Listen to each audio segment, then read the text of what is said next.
ETF index mutual funds నేర్చుకుని stock మార్కెట్లో రాణించాలనుకుంటున్నారా? వెంటనే ఈ నెంబర్కి కాల్ చేయండి. హాయ్ హలో నమస్తే, welcome back to Suman TV. ప్రస్తుతం మనతో పాటు ఉన్నారు అడ్వకేట్ డాక్టర్ సాల్మన్ రాజ్ గారు. సార్తో మాట్లాడు. నమస్తే సార్. సార్, ఇప్పుడు మైనర్ బాలిక ఛాతి తాకడం, పైజామా లాగడం అనేది రేప్ కిందకి రాదు అని చెప్పేసి రీసెంట్గా అలహాబాద్ కోర్టు స్పష్టం చేసింది. మరి దీని గురించి ఒకసారి మాట్లాడుకుంటే, ఆ పోక్సో చట్టం కానీ, ఆ సెక్షన్ 18 కానీ, వీటి గురించి. రీసెంట్గా మనం చూసాము, అలహాబాద్ హైకోర్టు ఒక వర్డిక్ట్ ఇచ్చింది. ఈ కేసులో మనం చూసుకుంటే ఏంటి అంటే, ఒక తల్లి కూతుర్లు వెళ్తూ ఉంటే ఇద్దరు వచ్చి అక్కడే వీళ్ళిద్దరు వచ్చే వికాస్ అనుకుంటా, వీళ్ళిద్దరు వచ్చి వాళ్ళకి లిఫ్ట్ ఇస్తా అని చెప్పి అమ్మాయిని కూర్చోబెట్టి కొంచెం దూరం తీసుకెళ్ళి ఒక కల్వర్ట్ దగ్గరికి తీసుకెళ్ళి, కల్వర్ట్ కిందకి తీసుకెళ్ళి ఆ అమ్మాయి పజామా నాడుని విరక్కొట్టేసి ఆ అమ్మాయి ఛాతీని పట్టుకోవడం జరిగింది. ఆ అమ్మాయి వాళ్ళ మదర్ కూడా ఇద్దరు కూడా కొంచెం అంటే అరవటం అది చేయటం వల్ల జనాలు వచ్చేసి వీళ్ళిద్దరిని పోలీస్కి అప్పగిస్తే పోలీస్ ఒక కేసు రిజిస్టర్ చేసింది.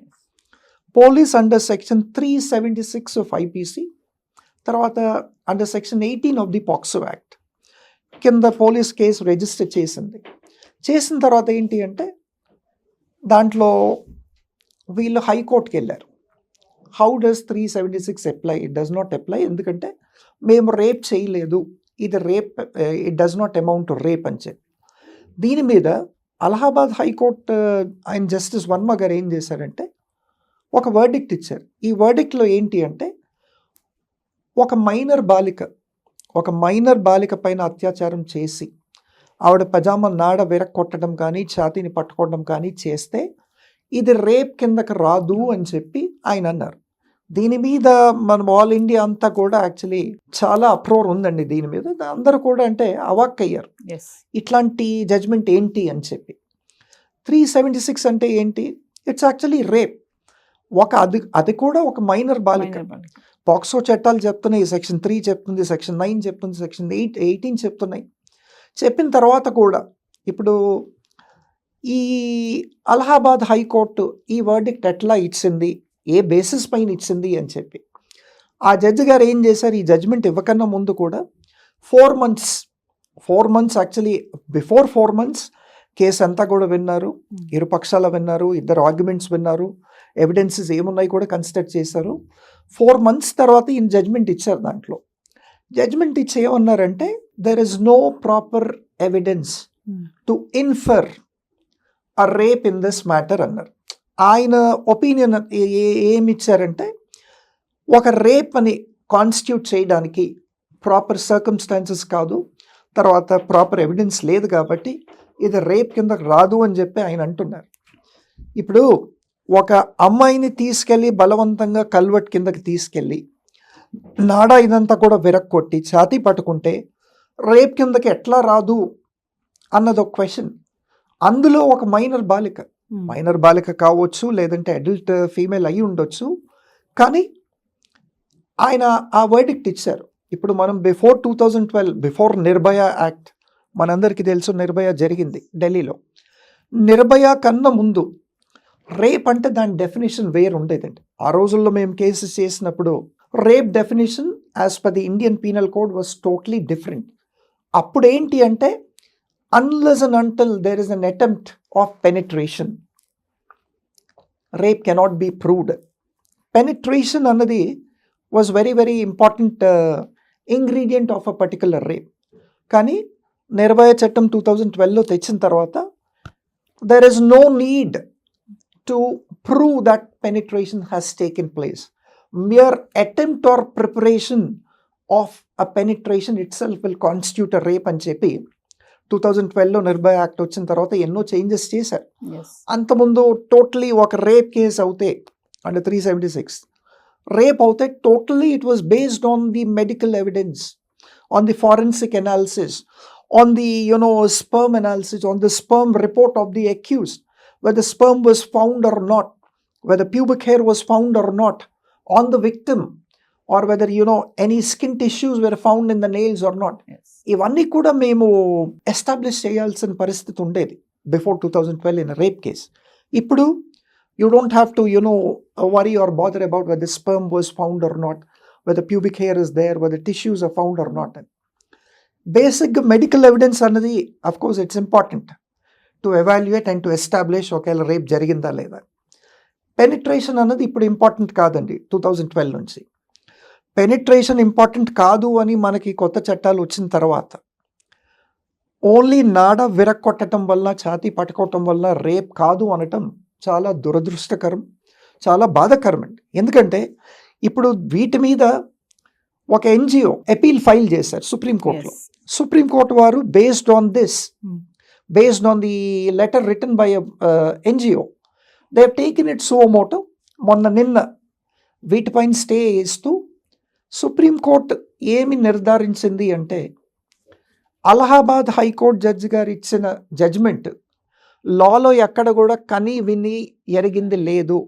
ఇట్లాంటి టెనెట్సే లేవు లాలో ఇట్లాంటి జడ్జ్మెంట్ ఇవ్వడానికి ఒక బేసిస్, ఒక టెనెటే లేదు. అట్లాంటిది ఈయన ఎట్లా ఇచ్చారు? Whatever be the case, we are staying all proceedings and all judgements in this matter అని చెప్పి వాళ్ళు సుప్రీంకోర్టు దాని మీద స్టే ఇవ్వటం జరిగింది. సో తప్పండి యాక్చువల్లీ. ఇప్పుడు నేను జడ్జ్మెంట్ పైన ఏమీ కమెంట్ చేయను, because it's already in the high court, it's already in the supreme court. కానీ పాక్సో యాక్ట్ చట్టాలు చెప్తున్నాయి. ఇప్పుడు అలహాబాద్ హైకోర్టు ఏ విధంగా అయితే జడ్జ్మెంట్ ఇచ్చిందో, నాడా విరగొట్టడం వల్ల, అది కూడా ఒక మైనర్ బాలిక ఛాతీ పట్టుకోవటం వల్ల it will not amount to rape అని, ఇట్లా అంతకుముందు మనం ప్రీవియస్ హిస్టరీ చూసుకుంటే various high courts of India and a particular session court in India ఇట్లాంటి విరుద్ధమైన జడ్జ్మెంట్స్ కూడా ఇచ్చారండి. నేను ఆ జడ్జ్మెంట్స్ మీకు కోట్ చేస్తాను. గోవా హైకోర్టు ఇచ్చిన జడ్జ్మెంట్ ఉంది, దాని తర్వాత మెడ్రాస్ హైకోర్టు ఇచ్చింది ఉంది, కేరళ హైకోర్టు ఇచ్చిన జడ్జ్మెంట్ ఉంది. నేను మీకు దాన్ని బ్రీఫ్గా నేను చెప్తానండి. మెడ్రాస్ హైకోర్టు ఒక కేసులో ఏం చెప్పిందంటే, ఎవరైతే రేప్ చేశారో ఈ రేప్ అక్యూజ్డ్ ఆ రేప్ విక్టిమ్తో మీడియేషన్ చేయాలి అని చెప్పి ఒక కేసులో మెడ్రాస్ హైకోర్టు కీలకమైన వర్డిక్ట్ వినిపించడం జరిగింది.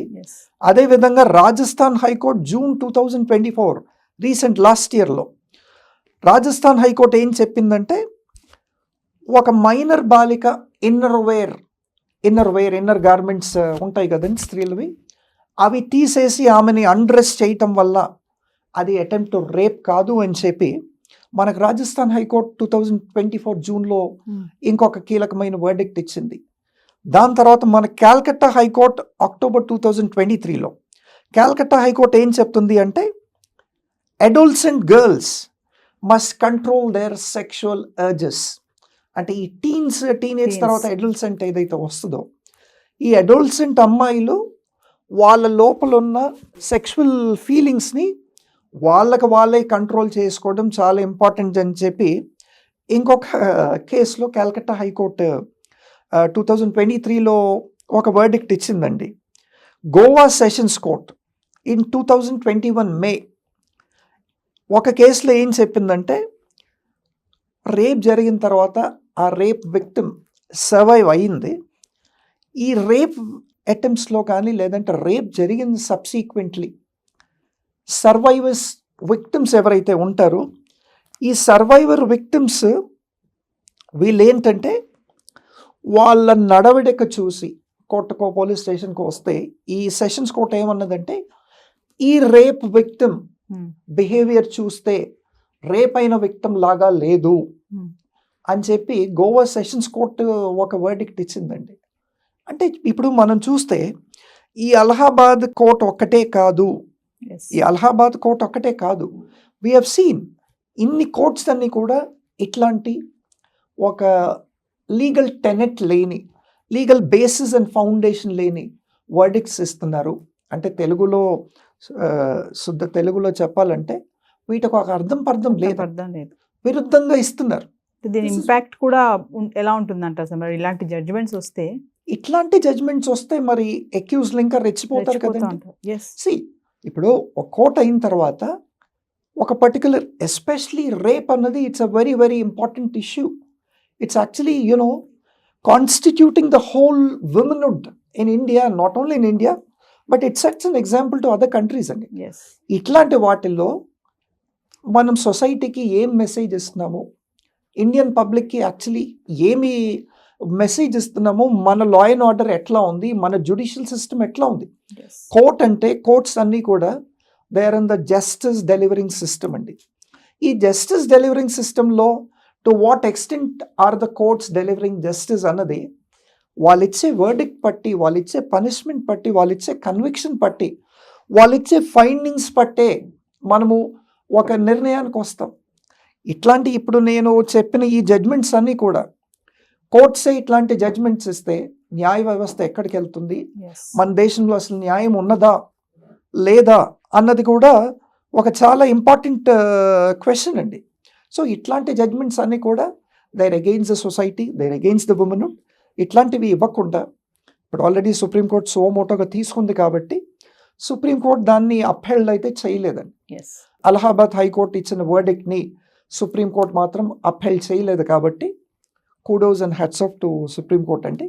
ఇట్లాంటి విరుద్ధమైన వర్డిక్ట్స్ మాత్రం ఇస్తే జనాలు ఊరుకోరండి. ఎస్ ఎందుకంటే safety safety and protection of women ఎక్కడ ఎస్ ఇట్లాంటి వాటిల్లో ఉన్నా కదా. అందుకనే మనం చూసుకుంటే ఇండియాలో you know the percentage of rape against women has increased.